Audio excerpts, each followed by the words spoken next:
go!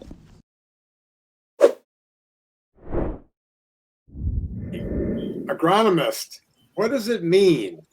It's one of my favorite words to say. It sounds like something that they were using those musicals in New York when you go to these big Broadway plays. Agronomy, yeah, but I've never seen one with the word agronomy in it yet.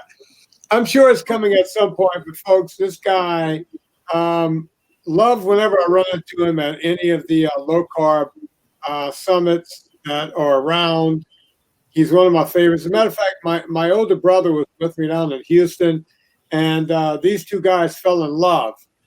They just sat around and talked all night. It just never ended.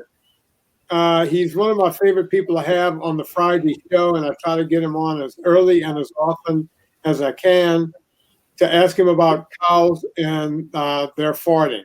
So, folks, without any further ado, my good friend, Dr. Peter Ballerstedt. How you doing, Peter? I'm doing well, thank you. I hope I can recover from that introduction. Hopefully I've got something maybe a little bit more interesting to talk about today than the difference between belching and farting. But if it comes up in questions, we'll deal with that then too. You are the sod father, and when and I love that handle. So I'm not going to sit here and bug you anymore. I just want to sit back and listen. So we're going to get rid of me from the screen and turn it all over to you, sir. Thank you very much, sir. Pleasure to be here. Join this amazing program. I hope everybody else has enjoyed it. I think it's remarkable. And we're going to hopefully get this to presentation mode. I think we're good. Somebody say yes. Are we seeing my slides full screen? Yes, you are. This is Andy, and I'm on, and yes. Thank you very much. So, this is a remarkable adaptation, one, to schedule changes, and two, to the new now as opposed to having in-person meetings, and to make this freely available. Thank you for the opportunity, and thank you, I'm sure, from everyone who's gotten a chance to learn from the speakers. I hope I won't detract from the quality of the program so far. So my title is When is Protein Not Protein? And I am a ruminant nutritionist. I am the sod father of the Ruminati. There's lots of things there that we can talk about if anybody wants to. By fuller introduction, I am an advocate for therapeutic carbohydrate reduction and ruminant animal agriculture. I make no apologies for those.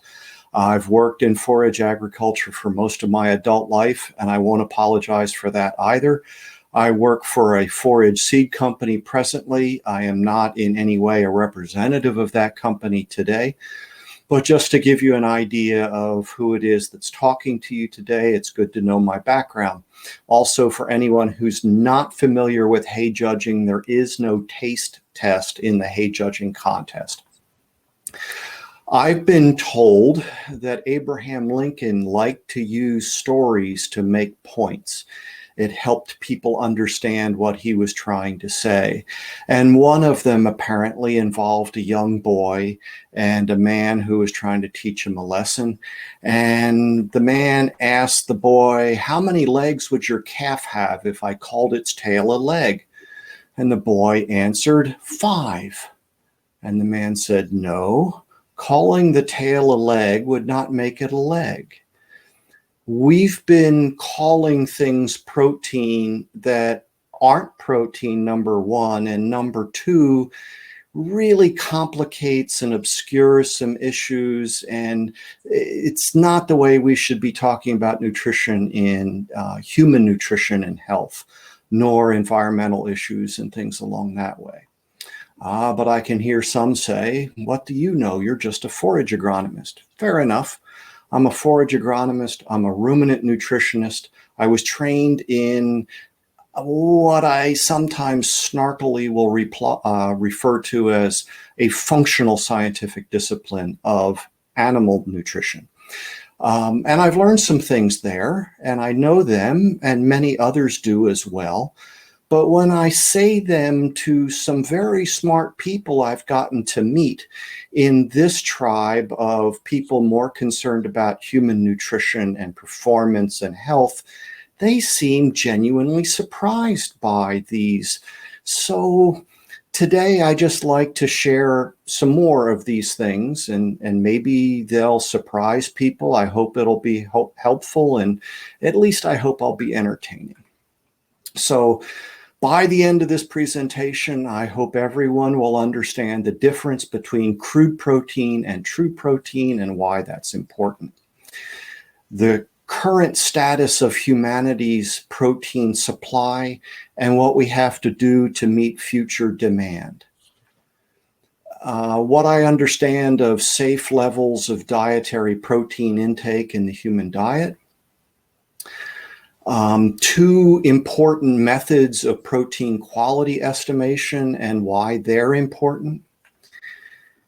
And processing's effect on the digestibility of essential amino acids from plant source foods versus animal source foods. And then briefly, the environmental footprint of different forms of protein production. So with that as introduction, let's just blast ahead. Crude protein is not true protein, but when you look on a label, when you look in a table, it's going to be one protein value, and that's crude protein. Crude protein, though, is the percent nitrogen in a sample times 6.25. The assumption being that all that nitrogen was in protein, and all that protein was 16% nitrogen. There's a couple problems with those assumptions. Some proteins contain more or less than 16% nitrogen. And different foodstuffs contain various amounts of non-protein nitrogen. Now, in ruminant nutrition, this is not a problem, really. We can utilize non-protein nitrogen through ruminants. It's one of their major ecological advantages. Not so much with monogastrics like human beings, or indeed like swine, not to make any comparison between the two. Although swine are a good model for humans, far better than rats, for example. But I digest, let me continue.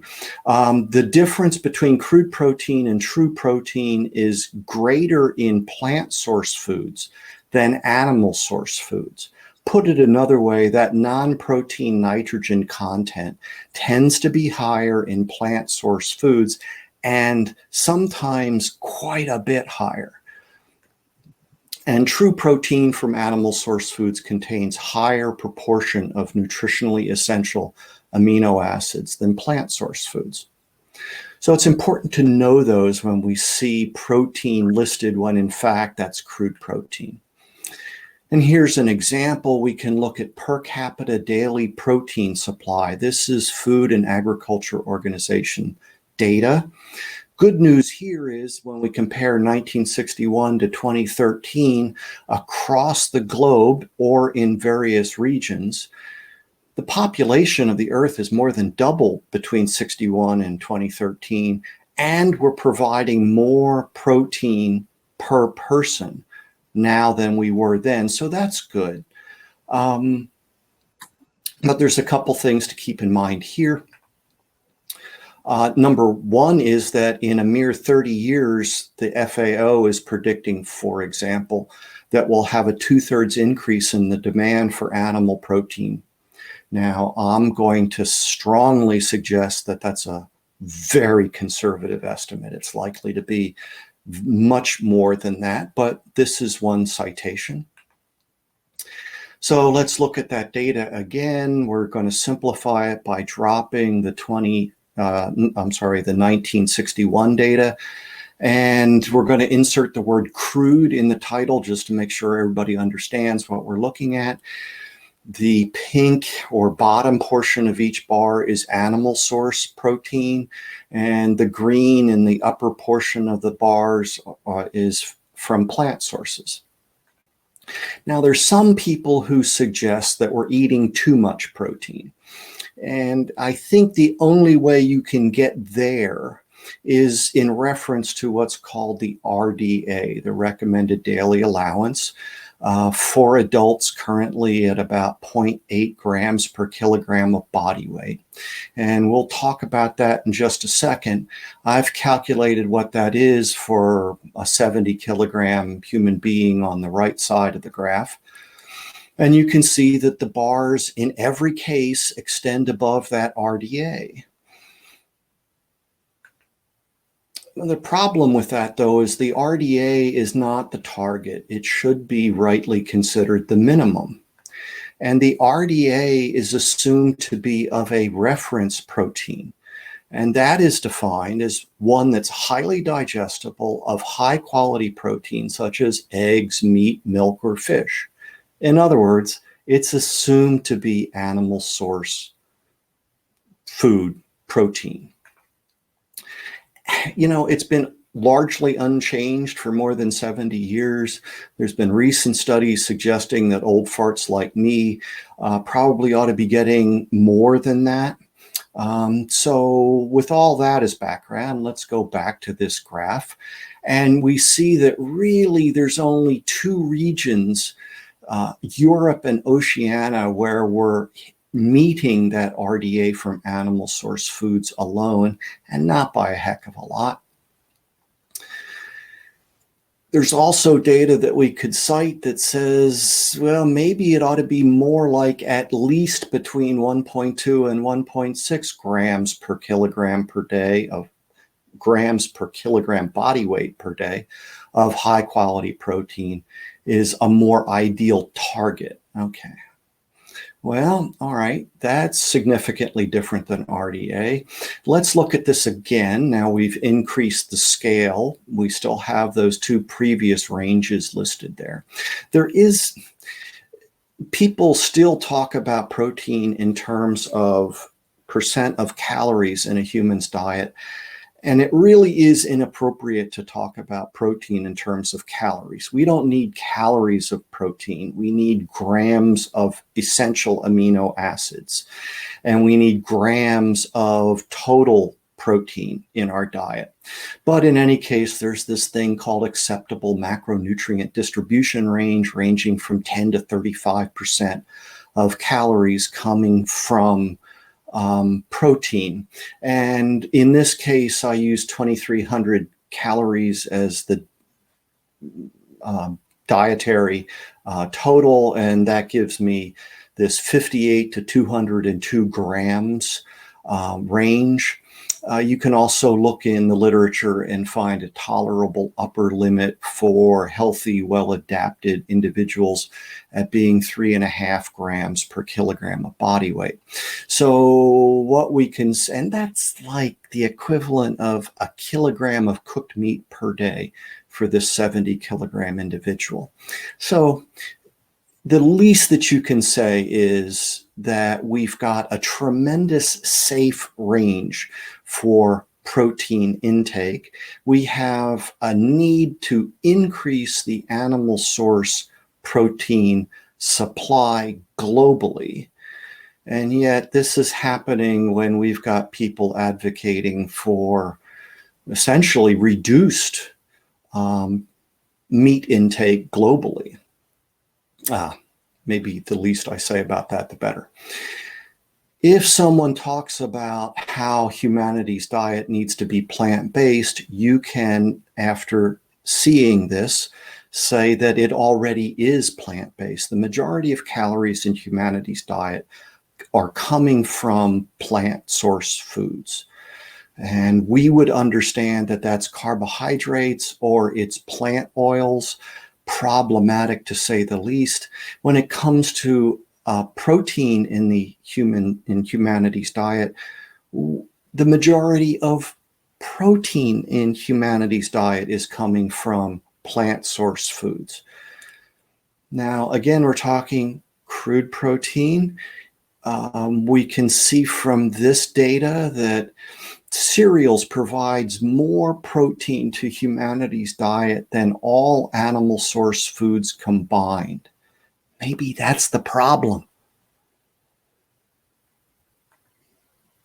And different regions, you have different realities. It's good for us to maybe have a more global perspective on some of these conversations. For the poorest 20% of the tropical population around the world, rice provides more protein per person than beans, meat, or milk. And rice is a really bad source of protein. You get a lot else with some of these plant source foods, don't you? It's not just what you're not getting, it's what you get as well. And so, and it's also interesting here to see beans listed with meat or milk as if they're equivalent. Don't fall for the illusion that this is something that just happens or is a concern in lower and middle income countries, though. NHANES data, 2010, 40% of Americans don't get enough protein. Most females over the age of 8 aren't getting enough protein. And this is worse because they're driving against the RDA and they're driving against the flawed belief that plant source protein and animal source protein are equivalent. And then there's something else about plant source foods that animal scientists, animal nutritionists understand, and that is plant source foods vary quite a bit from batch to batch, region to region, year to year, variety to variety. I found this specifically for soybeans in a sample of almost 6,000 soybeans. Crude protein varied by plus or minus 20% around a mean of 39% crude protein. The individual amino acids could vary by as much as plus or minus 45. So now think about those being used as an ingredient in some kind of food, and you're going to use the table value, and you really don't know what it was. And then you're going to use some estimate of intake based on some estimate of what they were eating, and you're going to use a table value. You have no idea. And animal scientists have known this for some time. Wheat is humanity's #1 protein source. We'll get to that very shortly. Its protein content, crude protein content, can vary from 9 to 15%. There are a number of varieties of wheat, and that has implications in what level of crude protein it was bred and managed for. So again, if you're looking at tabulated data for what people are eating, how much of that was from relatively low protein varieties versus, you get the idea. We really, in these foods, have a limited ability to know what was in fact being consumed. And as I said, in animal nutrition, animal nutritionists have been sampling batches and lots of hay and feed and formulating rations accordingly for many, many years. And in fact, for about 4 decades, swine nutritionists have been balancing rations on an essential amino acid content basis. It might be interesting to compare and contrast animal husbandry circa 1970 with today, and animal and human husbandry circa 1970 and today. So amino acids, some have been considered essential, some considered non-essential. We understand that some may become essential under certain conditions. But one thing I came across as I was looking through this subject, there's no evidence that just because we can make some amino acids, there's no evidence that we can make enough if that amino acid was completely absent from our diet. Now, that would be a pretty artificial situation, but as we get into more and more processed foods, as we get into low protein quality diets, who knows? But this idea that these non-essential amino acids, we may be approaching a time when we stop using that phrase because they are in fact essential at some level in our diet. So it's not just crude protein and it's not just amino acids. We have to be concerned about how digestible, how available those nutrients are to humans. The first system that has been in use now for about 30 years is something called protein digestibility corrected amino acid score. PDCAS, I'll call it from this point forward. It's been used. It's now part of regulation in this country. I'll get into that in just a little bit. But there's always been some limitations to that. We've known that. But this is part of the problem with this subject. It's very complicated. It's hard to do this kind of work. And frankly, I think human nutrition has been distracted by some other issues like nutritional epidemiology of chronic disease, for example, has been squandering time and resource, money, for example. But PDCAS knowingly overestimates the value of poor quality protein. It truncates the value of proteins at 100%. It just cuts off anything above. We can talk about why that would be. And it really doesn't accurately represent the effect of anti-quality components. So it doesn't accurately reflect the bioavailability when those anti-quality components are present. For now, 7 years, there's a new system that we want to replace PDCAS with, called the digestible indispensable amino acid score. It's called DIAS, and it does address all those issues. It tends to lower the value of plant source proteins and significantly increase the value of animal source proteins. Now, why is that important? Well, in common sort of thinking about protein sources from plant source foods, here's a list of some items that some people might think of as being good sources. But under the PDCAS system, the almonds, sunflower seeds, and peanut butter don't qualify for a claim of good source of protein. And under DIAS, the only one that would qualify is chickpeas. So this will influence the claims that people can and should make, but it should also help us to make better decisions about diet and mixing and making sure that we're achieving the adequate essential nutrition that we ought to be concerned about regardless of what our dietary approach is. Back to wheat in this case, when I said it was the humanity's #1 protein source, wheat provides 20% of humanity's protein supply, which is bigger than any single animal source food category. Maybe that's part of the problem. And it's a really poor quality protein source. When you look at the DIAS value, DIAS does a better job of representing the needs of human beings at different growth stages. And you can see that as human beings age in this case, they get marginally better at being able to utilize wheat. Lysine is still going to be limiting limiting amino acid. Okay, be that as it may, nobody eats raw wheat kernels. We process that into something else and we dramatically decrease the value. So we drive it from 56% to 20% when we make whole wheat bread. Or if we put it into a corn-based breakfast cereal, we drive it to 1%.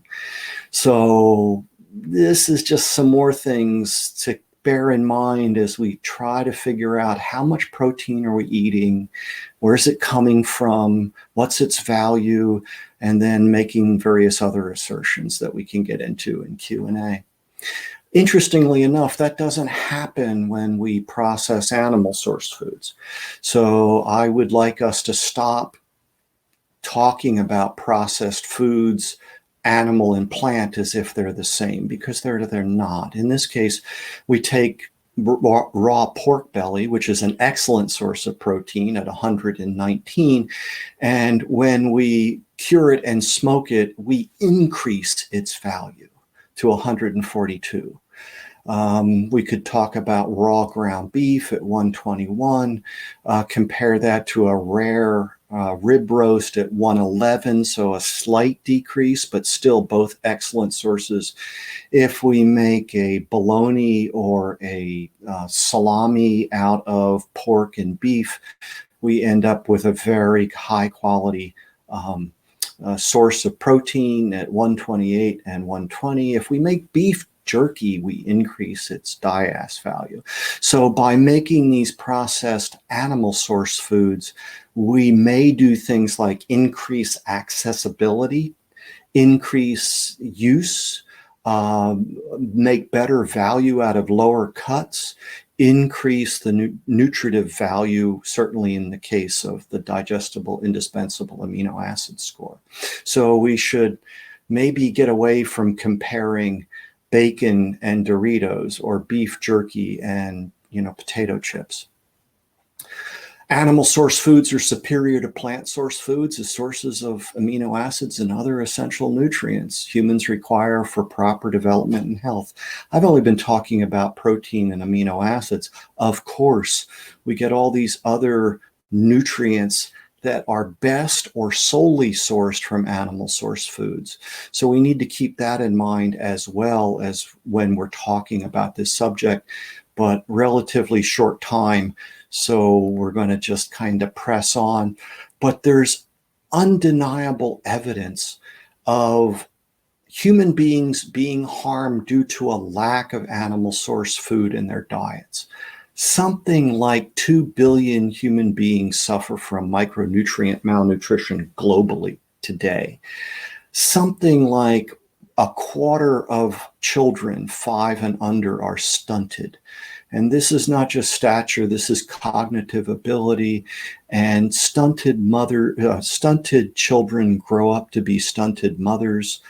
This has an economic impact, a drag on development and sustainability. And this is clearly due to a lack of animal source food in their diets. And in fact, if you go and find the October 2019 volume 9 of Animal Frontiers, there's an entire edition here dealing with, I love the title, Foods of Animal Origin, a Prescription for Global Health. What I found just a little frustrating is how many times people doing this kind of good work felt the need to mention the assumed danger of too much. I want to ask people, when it comes to the consumption of animal source foods, there is such a thing as too little. Is there really such a thing as too much? What's that belief based on? Are you still concerned about dietary cholesterol? Are you still concerned about natural saturated fats from animal source foods? Something else? What is it? How could we help people get away from that flawed belief? I found these papers from the end of last year to be good data to reference to people. My agronomist's translation of this statement is, if there is a harm from the consumption of animal source food, particularly red meat, it's not at present levels of consumption. So that's good news. Maybe we need to help more people know that.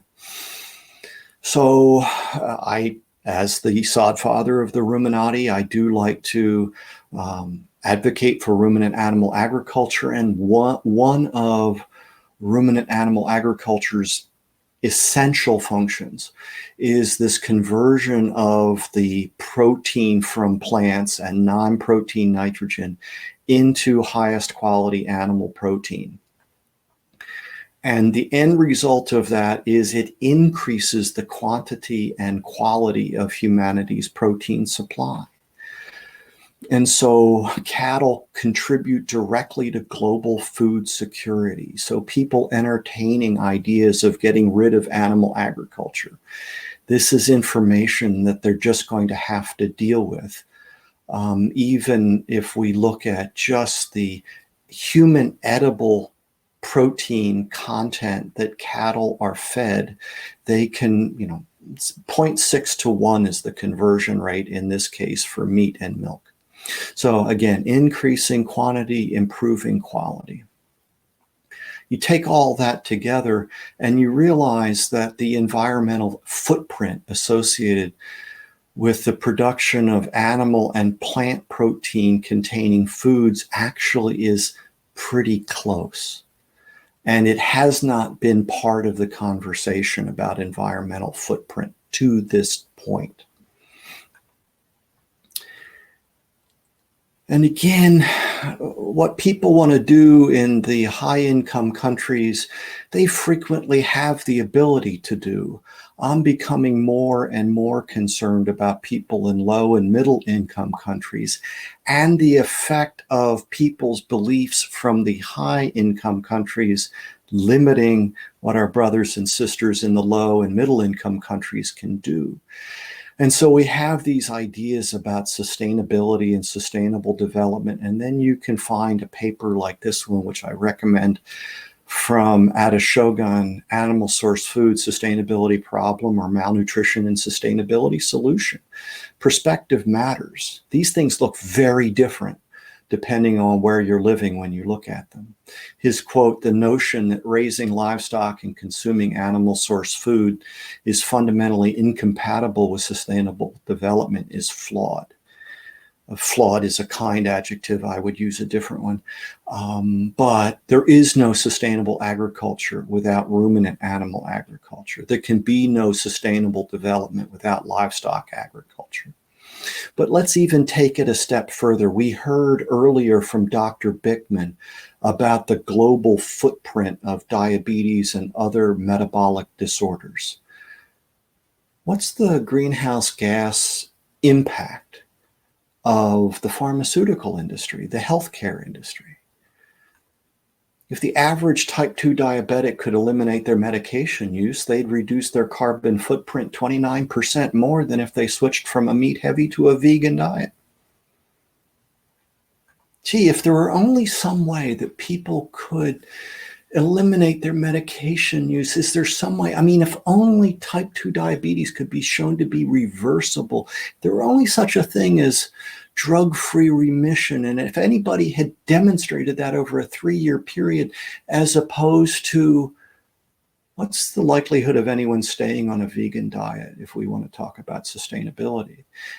I've got nothing against the decisions adults make, but they need to truly have the information that they need to make informed decisions.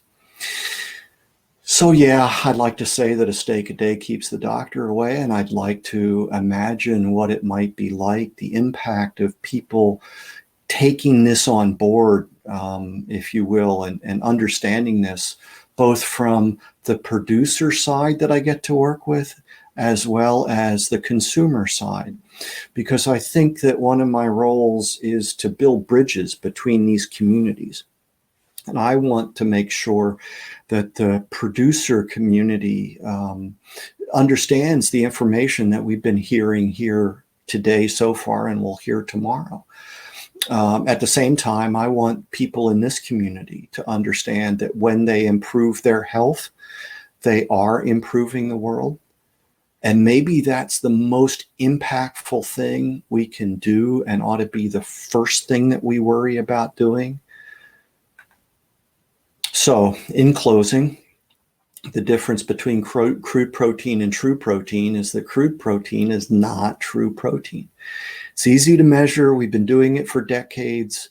It's listed everywhere, but it's not true protein. So it shouldn't be confused with that. The current humanity's diet is already plant-based. I would argue that that's the problem. And we face a growing demand for animal-sourced food in the future. Safe levels of dietary protein intake can be anywhere between 1.6 and 3.5 grams per kilogram of body weight. So I really don't worry about it. And keep in mind that many of these are defined in terms of reference protein, which by definition is high quality, highly digestible sources like animal source foods. The methods of protein quality estimation, PD-CAS is what's currently used, and we're going to be shifting more and more to DIAS in the future. The effects of processing on the digestibility of essential amino acids in plant source foods, it dramatically decreases them, and not the case with animal sourced foods. The footprint of animal source protein production has been overestimated due to many of these misunderstandings about protein, for example, as well as others that I've spoken about in different locations at different times, and would be happy to get into more in Q&A. So as a result of this, hopefully like Abe, you'll understand that calling a tail a leg doesn't make it a leg. Calling protein in quotes protein doesn't make it useful for human nutrition. I am available. I welcome the contact. I welcome the opportunity to speak here. Thank you, Vinny and Andy, for putting this together. I'm honored to be part of this group of speakers. And with that, I think I'm done.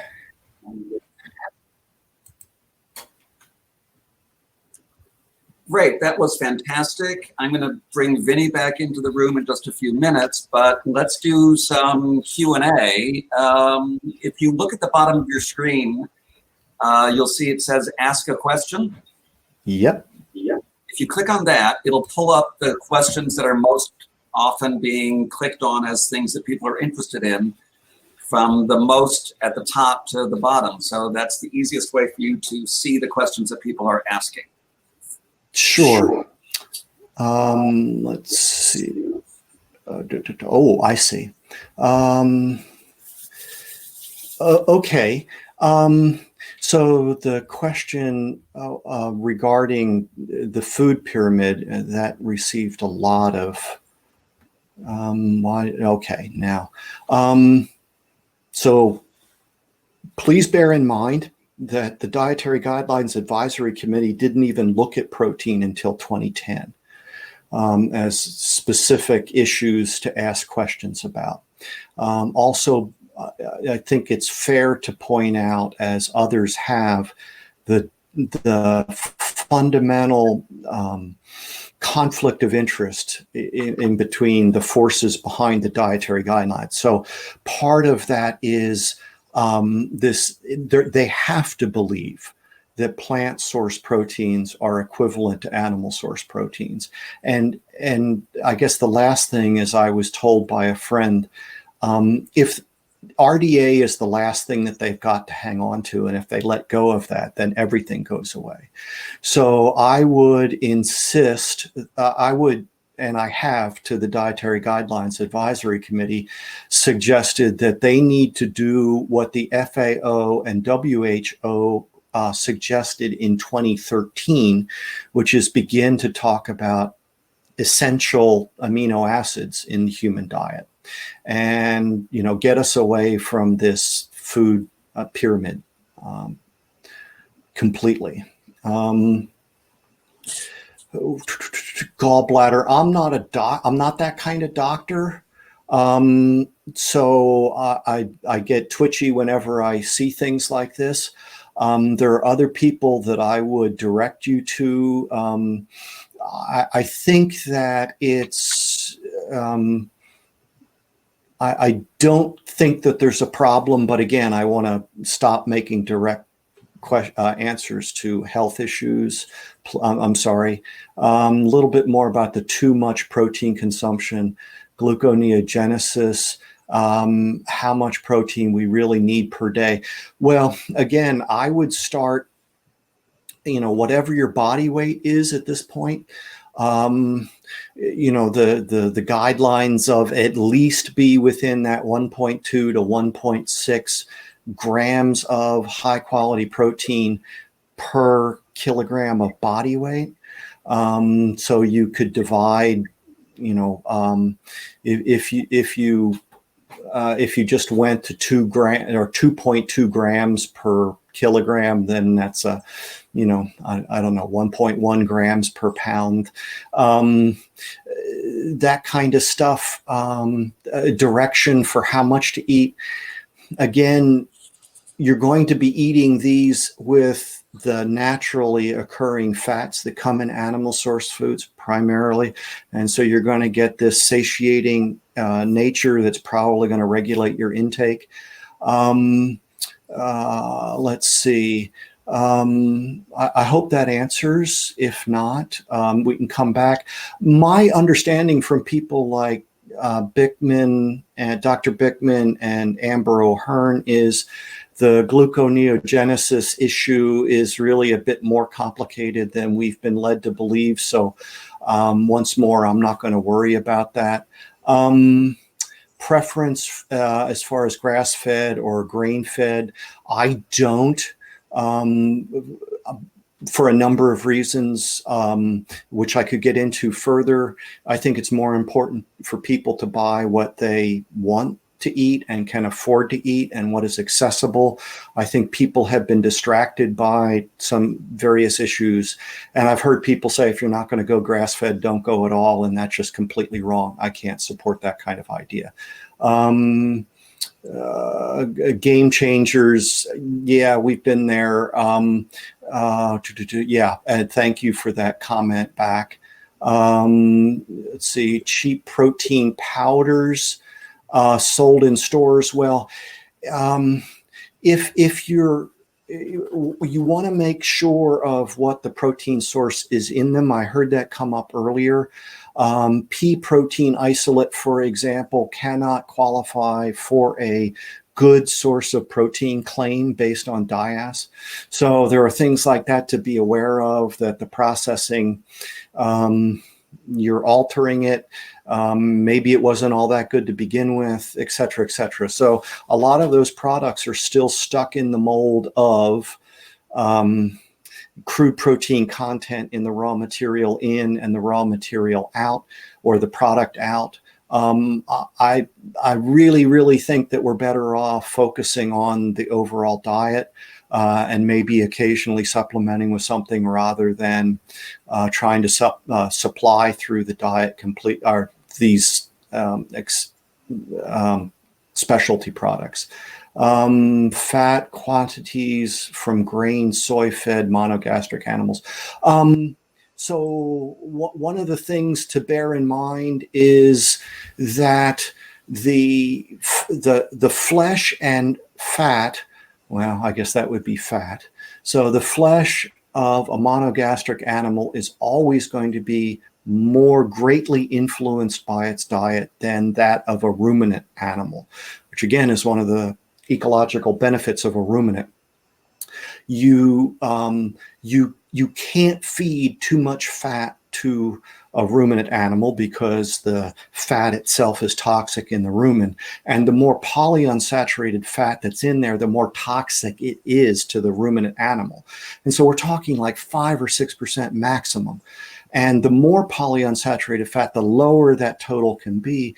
There's a process called biohydrogenation that occurs within the rumen, in which essentially those polyunsaturated fatty, or could I say polyunstable fatty acids from plants are partially hydrogenated.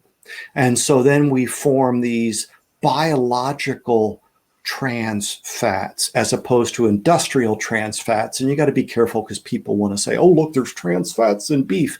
It's like, yeah, please, they're biological. They're fine. Okay. So, okay. Thank you. I understand that things are going to be, the presentations are all going to be available at some point. I'm just going to paste very quickly the PDF, a link to the PDF of my slides that I had posted earlier so people can get that. There's a question about the product, and obviously I can't answer that.